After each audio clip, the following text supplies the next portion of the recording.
Louis van Gaal jadi tempat diskusi Erick Thohir.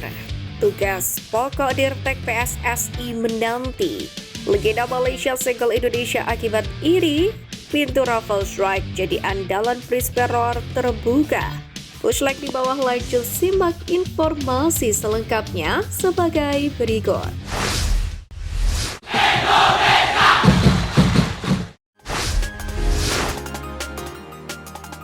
Legenda Malaysia senggol Indonesia akibat iri. Legenda timnas Malaysia Datuk Jamal Nasir berani senggol Indonesia saat bicara soal pentingnya naturalisasi versus pemain lokal di tubuh tim nasional.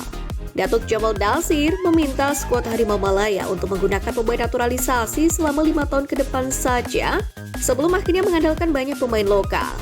Sebelumnya, ia menyebut minimnya pemain lokal berkualitas menjadi penyebab naturalisasi merajalela di tubuh timnas Malaysia saat ini. Bagi Datuk Jamal Nasir, Malaysia hanya punya satu pemain berkualitas internasional dari sosok Arif Aiman yang kini bermain untuk Johor Darul Takzim.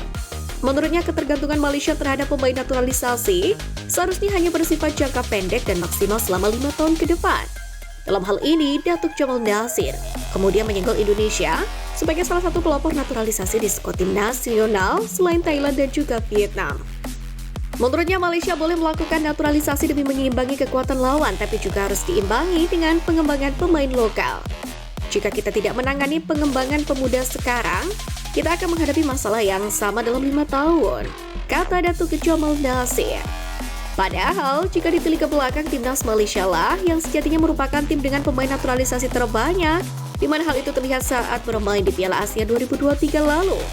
Pada turnamen yang digelar di Qatar awal tahun 2024 kemarin, Malaysia menggunakan 14 pemain naturalisasi, tapi berakhir di fase grup. Tergabung di grup E bersama Bahrain, Korea Selatan, dan Yordania, Malaysia berakhir sebagai juru kunci dengan raihan 1 poin. 1 poin itu didapat Malaysia saat berhasil menahan imbang Korea Selatan dengan skor 3-3 di bawah asuhan Kim Pan-gon. Dalam hal ini, Datuk Jamal Nasir pun meminta Malaysia mulai mempersiapkan timnas kelompok umur untuk fokus berlaga di kualifikasi Piala Dunia U17. Hal itu dirasa penting dalam membangun fondasi dan mengembangkan talenta lokal ketimbang mengandalkan pemain naturalisasi.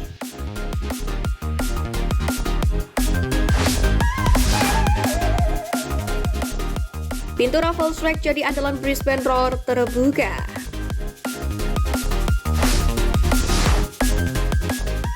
Raffles Strike diketahui resmi bergabung dengan Brisbane Roar, klub Australia sejak September 2024 kemarin.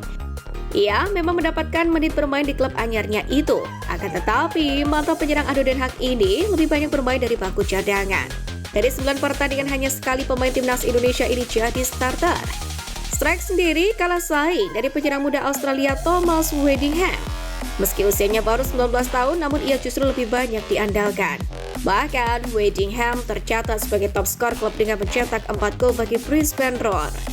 Menariknya, kini Weddingham resmi meninggalkan Brisbane Roar. Ia resmi direkrut oleh klub Inggris Portsmouth FC dengan biaya yang dirahasiakan. Pindahnya striker muda Australia ini tentu membuat Raffles Strike punya kans besar untuk merebut posisi starter di Brisbane Roar. Hal itu tentu bisa menjadi efek positif bagi timnas Indonesia jika Strike dapat menjadi pemain reguler di klub Australia.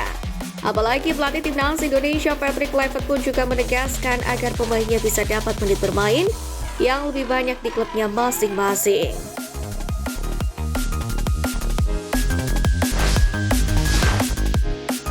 Louis van Gaal jadi tempat diskusi Erick Thohir.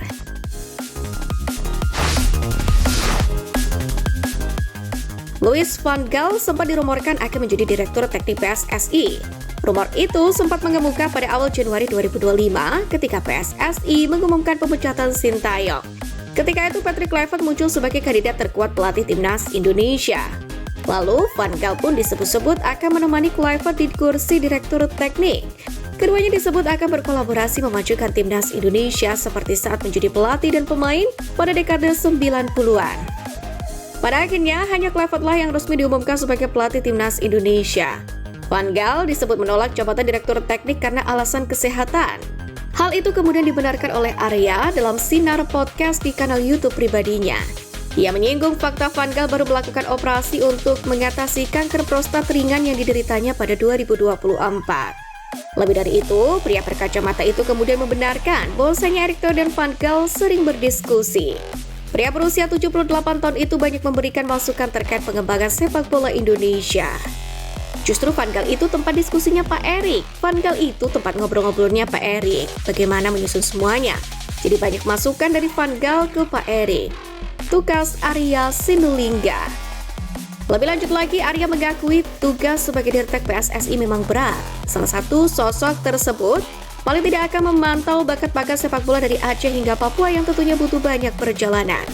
PSSI sendiri sudah mengatakan akan mengumumkan direktur teknik yang baru pada Februari 2025 nanti. Untuk itu patut dinanti siapakah yang akan mengisi kekosongan yang ditinggalkan oleh Indra Syafri. Tugas pokok Direktur Teknik PSSI.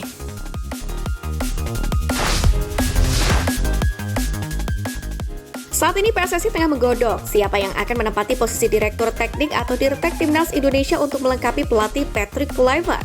Pastinya, satu di antara persyaratan yang diinginkan oleh PSSI, Dirtek Timnas Indonesia mesti mengerti sepak bola akar rumput. Baru saja mendatangkan Patrick Kluivert di kursi kepelatihan, tentu sosok yang bertugas sebagai Dirtek tidak bisa orang sembarangan. Pasalnya dia harus memiliki filosofi solid demi adanya kesamaan visi di semua timnas baik kelompok umur dan senior. Dalam hal ini, anggota Exco PSSI Arya Sinulinga menjelaskan bahwa memilih Dirtek bukan tugas yang mudah. Dia nanti akan bertugas untuk menyamakan persepsi antara pelatih timnas dan ini tentu menjadi tantangan yang berat. Selain itu, Dirtek Timnas pun harus memiliki fisik yang baik karena nantinya akan berkeliling di Indonesia. Di lain kesempatan, Erick pun memaparkan bahwa tugas pokok Dirtek adalah meninjau para pelatih timnas. Posisi ini membawai kepelatihan youth development dan hal serupa. Sementara secara umum, menurut Indit, Dirtek sepak bola di seluruh dunia biasanya mengemban tanggung jawab di antaranya sebagai berikut.